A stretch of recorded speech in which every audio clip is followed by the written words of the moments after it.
I'm Professor Becky Malby, and this little talk is about measuring what matters in general practice and primary care. And the reason why I wanted to share this with you is that if any of you've got kids, you'll know that you sort of get more of what you pay attention to. Do you remember the 2-year-olds? And they drop something off the edge of their high chair and you pick it up and they go, great, got your attention. I'll do it. I'll do it. The more that whatever you notice, whatever you pay attention to shapes the way you behave and you and your colleagues behave. Now, as you know, we're absolutely obsessed at the moment with appointments, and we're doing a lot of measuring and detailing appointments. And we don't know, and we absolutely know that isn't solving the problem. So here I want to share with you, I guess, some measures that I think will help you have conversations in your practices and in your PCNs about how you might organize general practice and PCN work so that you can improve both your health population outcomes, but also have a better life yourselves. So here we go. So this is work that Nick, Tony, and I have done as part of our Primary Care Networks Academy. We have a website. You can have a look at that if you want to at the end. Okay, so is your practice on PCN, are they working as well as they can do, and how do you know? Now, for those of you that are clinical professionals, you'll know that what we're supposed to do in all our clinical work is that we're supposed to review whether what we've done with our patients, with our colleagues, has actually worked. And we get supervision and we check it and we use evidence. But we don't tend to be so good at that when we're thinking about our organization. So those of us that work in organizations might be looking at budgets and finances, and there may be some quality indicators. But I think you own what you create. I think these are things that you need to invent yourself. You need to own yourself, because they're your feedback loops. They're the things that will help you make a judgment about, are we doing the best we can do? Is it helping what I'm doing, or is it not? So we think it helps you review and reflect on your effectiveness in terms of your purpose, and to work out what you might need to do differently to make things even better.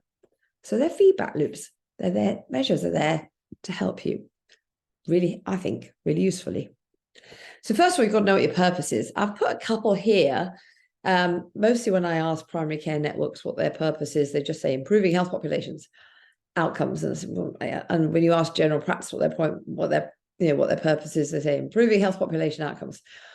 And so that's sort of everything and nothing, isn't it? So I've given you, I suppose, a couple here. I think also potentially not focused enough, but you definitely need to work out what yours is. So as a practice, what's your role?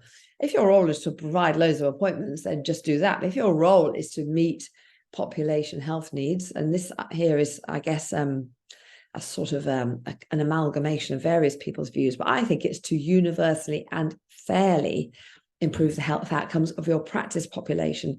Now, I put universally and fairly because actually, if you just open the door and let people in and just respond, then that isn't ever going to be universal and fair, because some people struggle both with accessing at the times or at the point, or because they can't get there, or because they can't afford it, or because they don't have a phone, or because they have health needs that mean that they tend not to be able to function particularly well in the morning. There are all sorts of issues. People who've got English as a second language struggle to use our appointment systems the way we'd expect. So when you are going to provide a universal and fair system, one thing you know is you can't do a flat offer. Anyway, I digress. It's back to purpose. Universal and fairly improve health outcomes, meet needs as close to home as possible, act as a gatekeeper to the rest of the NHS. I don't know if that's what you think general practice is for. You'll, I'm sure, have your own. And I put a sort of caveat to that in doing so, general practice has to be careful about how it uses its resources. It needs to collaborate where it needs help. It needs to make sure that those working in the practice have fulfilling roles and work as an effective team. There's a few hows there, a bit of purpose and a bit of how. What about primary care networks? If general practice is to meet its population's health needs fairly and equitably, and to keep people care as close to home as possible, what's the primary care network's role? Well, it's to sort of meet the complexity needs where you need help. So all things that you can't manage in a general practice, you actually need the sort of wider resources. I've kept things as close to me as I can, but I need the help of, I don't know, maybe some additional roles, or I need the help of different expertise, or I need the help of social care. And actually, if every single general practice was trying to contact social care and develop a model of care with them, they'd go potty. So primary care network or maybe an integrated neighbourhood team is the place to do it. So we think, on the whole, primary care network's role is to universally and fairly support people with complex needs that can't be managed by the resources in general practice on their own, and to help their member practices be the best they can be. A good learning collaboration space so that we can all be really fantastic at looking after people with diabetes, and we can all be really fantastic as about supporting young people's health needs. And to collaborate with communities and other sectors to help people live well at home. So it's a collaborative space, primary care networks. Really important, it's a network. It's not an organization. Just a reminder about the work of general practice. I absolutely love Julian Pratt's work. The latest book is 2018, absolutely super, called Practices and Practitioners. And it just reminds us that even in general practice, all of you that are general practitioners have different strengths and attentions that you hold in relation to general practice. You might prefer or work with the biomedical aspect of it, or might be really, really important for you around healing or biographical caring. So general practice takes all those dimensions. And that means that, it's very hard to turn people away, because you might be, certainly is not all biomedical. So I mustn't say it's all about treatment and prevention of disease. Some of this caring and feeling and holding people's hands and knowing people with their families for their lives, that intimate relational continuity is really important too. So this is not to oversimplify the important work of general practice, but to acknowledge what is it that I can hold in general practice and where do I need help. So I've put together with my colleagues some metrics that I think matter around general practice. And you could furnish this in whatever way you want, but I hate the word dashboards, because then you get all those red, green and amber thingy boxes, and everybody just looks at loads of numbers, and it sort of doesn't feel like people. So when you're looking at metrics that matter, I think it matters as much that you collect stories as you collect data. But I would say that as your practice is sitting down at any sort of review, and I would suggest you do this reasonably regularly, monthly feels great, to say, how are we doing? Are we doing the best we can be? And these would be the sort of metrics that you might consider. So you want something around outcomes and quality. Patient satisfaction is a really good metric, so definitely try and use that. The annual patient satisfaction data is pretty good. And our experience is, where we walk into practices that have got high patient satisfaction, you can see and feel they're doing well. And if you walk into practices where patient satisfaction is low, they may be offering loads of appointments, but it doesn't mean they're offering really great quality. So I put diabetes in there. You've got a health check of some sort that you might put in. Health inequalities, and paying attention to fairness is really important too, of course. But we sort of struggle to think what are the metrics for those. So I've given you some examples here. I think the percentage of learning disability reviews completed is quite a good indicator that you're noticing where people with disability are getting support or not. Access for people who don't have English as their first language. Again, we know that anybody who doesn't speak English or doesn't speak English as their first language really struggles to get access to general practice. They find that often because they need translators, you've got to book a translator, you've got to have a translator available when the appointment's available. Very, very hard to sort of get across the threshold to even ring up in the first place. So that's another good indicator. Are you providing the expected amount of appointments for people who don't have English as a first language, as the rest of the population? Could be a good metric. And then children and young people's access. We know that children and young people tend to DNA. Around volume, we're pretty sure, as you know, that, and I'll show you some data in a minute, that children and young people don't access general practice particularly as much as you'd expect, particularly given the really traumatic amount of mental health and anxiety issues in that community. Complex needs, are you providing continuity for those that meet it? Do have a look at my other video on lessons learned for primary care, where we set that out really clearly for you. And are you collaborating with your local community? Staff morale, sickness and absenteeism, staff satisfaction. You might want to do some sort of internal survey. We know that where people feel that they are treated compassionately as a member of staff, where they have a level of satisfaction with their work, feel motivated to come in, we know people give better care. It's really important. And then future-proofing, are you financially okay? Are you going to fall over tomorrow financially or not? Do you know this? And your staff recruitment and retention. So those are some potential indicators, but maybe those buckets are areas that you might look at a couple of things on a regular basis and use that in your practice to say, it doesn't tell you any truths. It gives you points of inquiry. What's this saying? Are we paying attention to the right things? Because if you just pay attention to appointments, for instance, LD reviews, children, young people not turning up, staff morale, you won't be looking at those things. So this for me is a rounded view that you might want to pay attention to of metrics that matter, that will help you as a team be the best you can be. A little bit of data just to show you about the appointment data. I've also shared in my lessons learned for general practice. The GPAD appointment data is really unhelpful because it doesn't give you, it shows no correlation between patient satisfaction with appointments and number of appointments offered. So we know on GPAD data, that's partly the quality of the data, but partly actually because people are satisfied with appointments if it meets their need, not just how many times you offer them an appointment.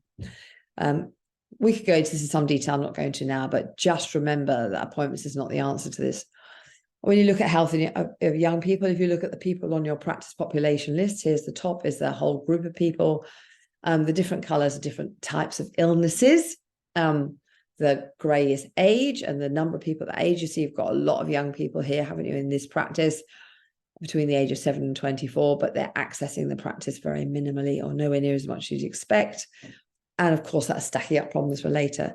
So it's a really interesting dynamic, which when we know there is a lot of need in that population, what do we do about it? We know lots of primary care networks are now collaborating with schools and social care, with the voluntary sector and with their communities to particularly manage people who have got levels of autism, struggling with social contact, levels of anxiety. It's really fabulous to see what's popping up there. CAMS is not the answer to everything, as you know. And as you know, the CAMS staffing levels have not changed over the last 3 to 4 years, but the number of referrals to them has, on the whole, doubled or tripled. And certainly in some parts of the country, they have doubled their caseload with exactly the same number of staff. So CAMS is probably not the answer on its own. We've got to have a look at other issues, including what can you do in general practice and how do you reach out to people. And one of the reasons people don't do that is to say, well, if I do more for young people, look at all those people who are down there, down there on the bottom. Right, I won't have time for them, but go back to what we're saying about continuity in our lessons learned. If you start managing those more proactively, you reduce the number of appointments that they need, and therefore you can start offering more fairly and universally to your whole practice population. So that might be something you consider in your metrics. Another one is fairness, who gets access, who hasn't come, who has come. So what percentage of your list and what of those people speak English as the first language, etc. We've talked about continuity. Again, go back to my lessons learned in primary care, because I think this is a really helpful issue for you. But we know that we can provide continuity and we aren't. So if you've got a measure around continuity for your people who are turning up frequently, if this is people who are turning up on a regular basis and they're hardly seeing the same person, we know we aren't going to be meeting their health outcomes. They're going to keep turning up a lot.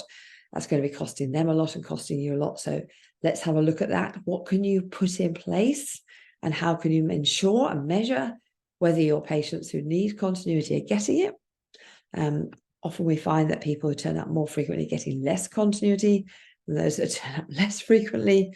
But we certainly know that if you do provide continuity, you can liberate a lot of appointments. And we also know that we've got people who turn up frequently, some of whom just turn up for the year and then their problems are solved, and those who are long-term people, frequent attenders. But one thing's for sure, reactive care is unequal. So if we just offer more appointments, those who get keep getting, and those who don't get carry on not getting. Okay, here's some examples of the number of appointments that people who turn up frequently take up in general practice. Here's our persistent attenders, and you can see, it's enormous. So why don't we just find out who they are and try and meet their needs? So really good reasons for you to be looking at this as part of your review of what works in primary care, and also beginning to look at your social determinants. You could do this on a day. Each of your GPs could just have a look and say, what, of the person in front of me today, how turbulent is their social conditions? How acute are they? And you can get a feeling for what's happening in your practice. And then you could think, are we the best place for some of these folks? So again, good conversation to have, manage your frequent attenders. When we're looking at primary care networks, so manage your frequent attenders is one thing we should be doing in general practice, and within that bucket, it helps you think about that. When we're looking at primary care networks, and we're saying, well, what are primary care networks for? And how do we meet those needs? I gave you an example, and we talked about people turning up frequently who I can't manage in general practice, helping our member practices be the best they can be, as robust as possible, developing an asset-based approach to health, collaborating with your communities and your voluntary and third sectors. And of course, doing that universally and fairly. Then you might want different metrics for your primary care network. I've suggested some here. So for primary care network around complex needs, you'd want to know that your multidisciplinary teams and your R's roles are meeting known, not assumed need. You'd want, for instance, around health inequality, to ensure there's fairness in screening across your member practices. So again, you might find some metrics that you think matter, because I know in primary care networks, on the whole, you're talking about a lot of stuff around the DES. If you get back to your purpose, what matters to you, why do you want to collaborate? This isn't just around the DES. Why not look at some of these things that really matter within the purpose? That means it's really important for you to collaborate where you can't manage on your own. So let's see if you're doing it the best you can be. So complex needs and health inequalities, how member practice can be as robust as possible. You might be wanting to pay attention to the funding of our member practices. You might want to look at the number of GPs related to the population. You might want to look at patient satisfaction with access. So let's have a look at those things together and say, how well are we doing as practices together to be the best we can be, so that when we collaborate, we're collaborating on the stuff that matters. And then you might want to, under the asset-based approach, pick some of those needs where it's really important you collaborate. Mental health issues for children is absolutely vital, and you can't solve that in a general practice on your own. You as PCNs have to be collaborating with the VCSE, with schools and with community services. That might be something where you'd want to develop a metric. So just on to a couple of things around those, the metrics around complex needs and health inequalities. One of the things that we know is that people who turn up frequently are not necessarily all old and frail. Here's a practice in Hastings, and you'll see in box number 4, when we looked at people who turned up frequently, there were 44 people who were aged 35 or younger. There's lots of mental health. I think you'd expect that. So when you're developing your R's roles as a PCN, you might want to say, across these people who turn up frequently, where do we need to be addressing need in this population? What sort of skill sets do we need, and how do we need to organise that? Or you might say, as an integrated neighbourhood team, numbers of you PCNs together. Again, next step of acuity, what do we need to do? Because if we just develop our integrated neighbourhood teams around old people and frailty, you can see there's masses of this need that goes missed. And then you'll be saying, actually, it's not working. I mean, what's happening here? Here's another example around your R's and MDTs. Another practice, working age group, working age 1 long-term condition, mental health only, younger people under 25. It's not always who you expect, but you can see a pattern here, which is that there is a mix. There is always a mix. And then on to fair funding. Let's have a quick look at fair funding. So fair funding is around the Cahill formula, which actually favours, as you know, our older population. So it tends to have been, the funding model has been all about funding for practices, emphasising. We thought it was going to be emphasised deprivation levels, but actually it tends to be favouring older folks. So if we're not careful, because it focuses on age, not deprivation, our practices have got young people with, as you saw earlier on, complex and multiple needs, are getting less funding than our older population. In the days when young people apparently weren't as needy as they are now, I don't know, was that ever the case? That seems to be one of the assumptions underneath Cahill. What we know is, look here, this is Becky Fisher's work. Practices serving more deprived populations receive around 7% less funding per need adjusted registered patient than those serving less deprived populations.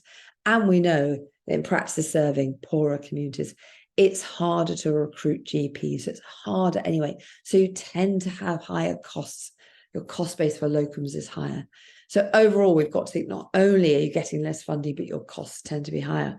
And I think as PCNs, you've got a job to do here, folks, which is to collaborate with your places and really make this obvious and clear so that you can start thinking about how do we ensure that our practices in poorer communities are getting as much money as we can possibly reallocate. We all hoped this was going to be addressed this year in the contract. We were promised it and it wasn't. So we're going to have to make our own luck here, folks, with whatever we can locally.